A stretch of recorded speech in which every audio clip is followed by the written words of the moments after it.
की रोटी दे रहे थे, पहले हमको 2 दिन दी थी, वो उसने बंद कर दी।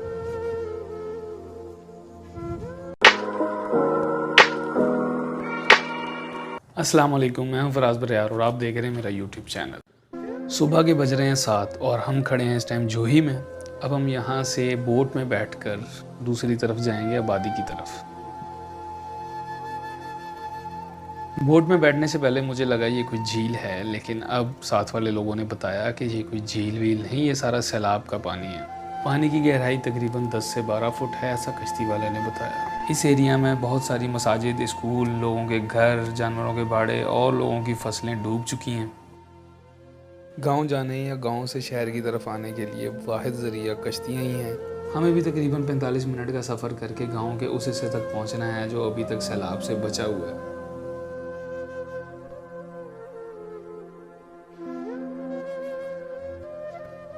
हम किनारे तक तो आ गए, लेकिन हमारा किनारा भी पानी में ही है, इसीलिए हमने खेड़ियाँ हाथ में पकड़ी, शलवार टांगी और चल पड़े सड़क की तलाश में। एक्चुअली हम खड़े तो सड़क पर ही हैं, लेकिन सड़क पर भी पानी खड़ा हुआ है। थोड़ा सा आगे जाने पर हमारी पानी से तो जान छूट गई, मगर गर्मी की शिद्दत और प्यास ने बुरा हाल कर दिया था। गांव में घुसने से पहले हमें एक मिट्टी और रेत से बना बंद नज़र आया, जो कि सड़क के तौर पर भी इस्तेमाल हो रहा है। ये बंद 2010 के सैलाब के वक्त बनाया गया था और इस साल इसे मज़ीद मिट्टी डालकर मजबूत बना दिया गया ताकि मज़ीद आबादी और फसलों को डूबने से बचाया जा सके। जिस जगह पर हम मौजूद हैं, इसको ये लोग यहाँ पर लोकली जो है वो रिंग बंद कहते हैं। इसको बचाओ बंद जो है वो इन लोगों ने अपनी मदद आपके तहत शहर के चारों तरफ गोलाई की शक्ल में ये बंद बनाया हुआ है। इस बंद पर लोग थोड़े थोड़े फासले पर 24 घंटे पहरे पर हाजिर रहते हैं और इनकी ड्यूटियां बदलती रहती हैं। ये ड्यूटियां किसी सरकारी इदारे की तरफ से नहीं हैं, बल्कि ये लोग खुद अपनी आबादी और अपनी फसलों को बचाने के लिए एक दूसरे के साथ मिलजुल कर काम कर रहे हैं। तो आप लोगों को गवर्नमेंट कोई पैसे दे रही है, इसका मुआवजा दे रही है यहाँ पर, या आप लोग खुद ही जो हैं वो अपना बचाव करने के लिए अपने बैठे हैं? नहीं, हमें मुआवजा कोई नहीं दे रहा। हम अपने ये हमारा गांव है, यह सारी जोही शहर है। ये जो एक यूसी भी नहीं बची है, सिर्फ जो ये सिटी बची है, यूसियाँ जो भी है वो डूब गई है। हमें कोई बचाने पैसे नहीं दे रहा। हम अपनी मदद तहत हम रिंग बंद मंसूबा किया था। ये जो 5 के लगे हुए हैं, ये शहर के लोग जो व्यापारी है उसने दिए हैं ना। ये शहर के चारों तरफ है, तकरीबन 7 किलोमीटर है चारों तरफ। अच्छा, और 24 घंटे मतलब आप यहाँ मौजूद होते हैं या बंदे बदलते रहते हैं? ना, बदलते हैं। कुछ दिन को ड्यूटी देते हैं, कोई रात को देता है। समझते हैं आप ये पानी कब तक सूख जाएगा? पानी ये के हुकूमत नहीं चाहेगी तो ये हमारा चेटर यही नहीं होगा। ये काली मोरी का जो खंड है वो बंधेगा नहीं तो हमारे फसल नहीं होगा। यहाँ के किसान लोग यहाँ है वो मजदूर बेरोजगार होके बैठ जाएंगे। हम इनसे बात कर रहे थे, इन्होंने कहा कि ये पानी तब तक नहीं सूखेगा जब तक हुकूमत ने जो है वो काली मोरी पर जो कट लगा है, जहाँ से पानी आ रहा है, बलूचिस्तान का पानी जो है वो दादू के एरिया में इंटर होता है, तो जब तक वो कट नहीं बंद होगा, पीछे से पानी आना नहीं बंद होगा, तब तक ये पानी जो है वो आहिस्ता आहिस्ता बढ़ता जाएगा और ये सूखेगा नहीं। आप लोग देख सकते हैं कि मैं 6 फुट का बंदा हूँ और यहाँ तक डूबा हूँ, और ये पीछे हमारे घर हैं, मस्जिद है सामने, तो इसके पीछे और घर हैं, और जिस तरह हम आगे जा रहे हैं पानी और ज़्यादा गहरा होता जा रहा है, तो ये हालात हैं। मैं मौजूद हूँ आज जोही के इलाके में, जहाँ पर लोगों ने कैंपिंग की हुई है। मैं एग्जैक्ट उस जगह पर मौजूद हूँ और अभी हम जो है वो यहाँ के कुछ लोगों से बात करेंगे। इन लोगों को ज़्यादातर को उर्दू नहीं आती, बहुत कम लोग हैं जो उर्दू समझते हैं और जो बोलते हैं। बाकी जितने भी लोग हैं, ख़वातीन हैं, उनको जो है उर्दू ना समझ आती है ना वो बोलती हैं, वो सिंधी में ही जो है बात कर रहे हैं सब। तो हमें एक जो है वो बंदा मिला जिसको उर्दू आती है, तो हम उनसे बात करेंगे और वही जो है वो सारे यहाँ के हालात जो भी हैं, जिस तरह की ज़िंदगी ये लोग गुजार रहे हैं, जिन हालात में हैं और जो मुश्किलात इनको पेश आ रही हैं, उनके बारे में इनसे बात करेंगे। आप देख रहे हैं, अभी अपने आंखों से देख रहे हैं, ये जो सारे मकान हैं टूट गए हैं। सारा गांव है, इधर कम से कम 200 घर हैं, तकरीबन 200 लोगों का इधर मकान बने हुए हैं, सारे गिरे हुए हैं। अभी जो सियासी आदमी आती हैं वो हमसे बात करते हैं, भाई आप देखो, विज़िट करते हैं, भैया हम आपको टेंट देंगे, कलियां देंगे, यहाँ को खाने के लिए देंगे। आते हैं, वीडियो बना के चले जाते हैं, मिलता कुछ भी नहीं किसी को भी। ऐसे नहीं है तो हमको नहीं मिलता, किसी को भी नहीं मिलता है। 2 टाइम की रोटी दे रहे थे, पहले हमको 2 दिन दी थी, वो उसने बंद कर दी। भाई अभी राशन नहीं मिल रहा, हम नहीं दे सकते। देखते हैं सारा सैलाब आए, रुको पानी ही पानी है और कुछ भी नहीं है। सारे मकान इधर जिसके पास माल है, किसी के भैंस है, गाय हैं, बकरी हैं, उसके लिए चारा भी नहीं है। सारा सैलाब आए। अगर हम गरीब लोग हैं, इधर सबको पता है तो भाई यहाँ जो रहते हैं सारे मजदूर लोग हैं। अभी कोई रास्ता नहीं है, कहीं से मटीरियल नहीं आ रहा, किसी को रोज़ी नहीं है। हम बहुत परेशान है भाई। आपको हम कहते हैं तो हमारी कुछ मदद करें अगर जिक्र कर सकते हो तो।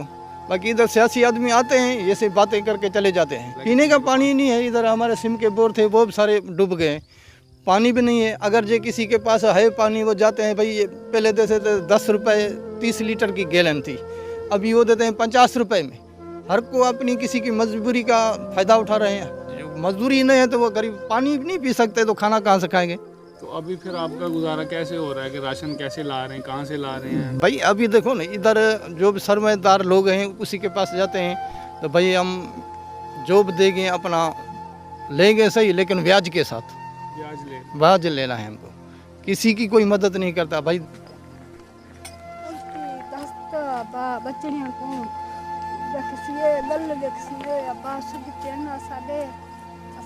ये है सही भाई साहब, ये है, ये जो सरकारी मिले हैं, ये आप देख सकते हैं, ये जिलानी लिखा हुआ है।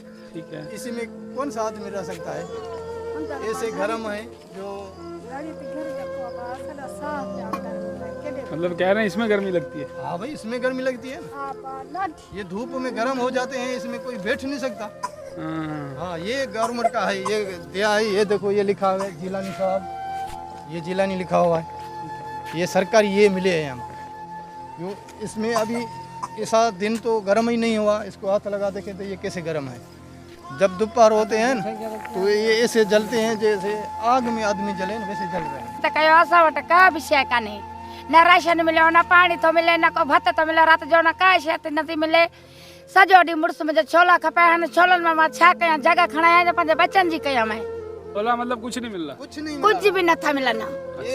हाँ, ये चाहती तो ना रुखी मानी पचायूं, रुखी मानी बच्चन के खरायूं। सिर्फ रोटी खिला रही है, मतलब हाँ। आप कह रही हैं कि सिर्फ रोटी है, सालन नहीं है। हाँ। कुछ घर हमने देखे हैं वो दीवारें टूट गई, कुछ की एक दीवार गिर गई, किसी की दो, किसी की छत गिर गई, कुछ पूरे के पूरे ही खड़े हैं, अभी डूबे नहीं हैं, गिरे नहीं हैं।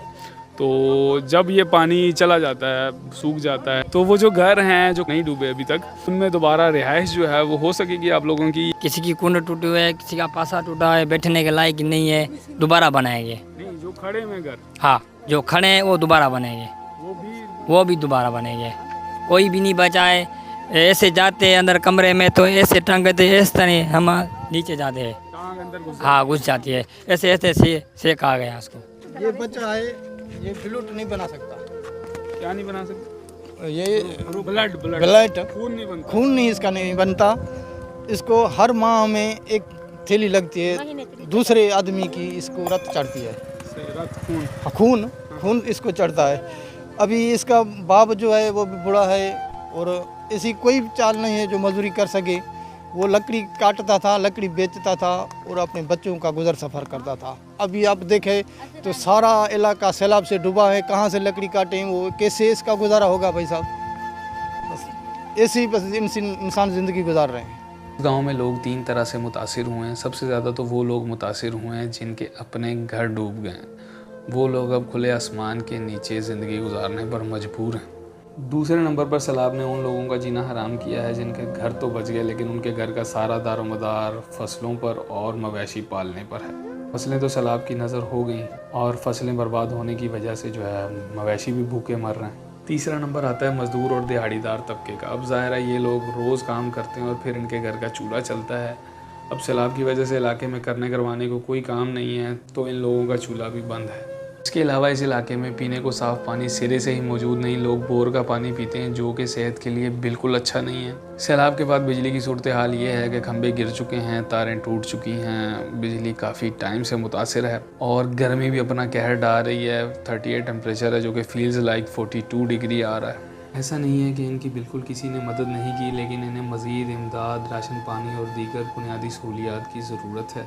सैलाब की वजह से इलाका कई साल पीछे चला गया है। अब कल को पानी सूख भी जाता है तो जो मकान गिर गए हैं, जो घर गिर गए हैं, उन्हें नए नए सिरे से तामीर करना पड़ेगा और जो फसलें बर्बाद हुई वो अलग।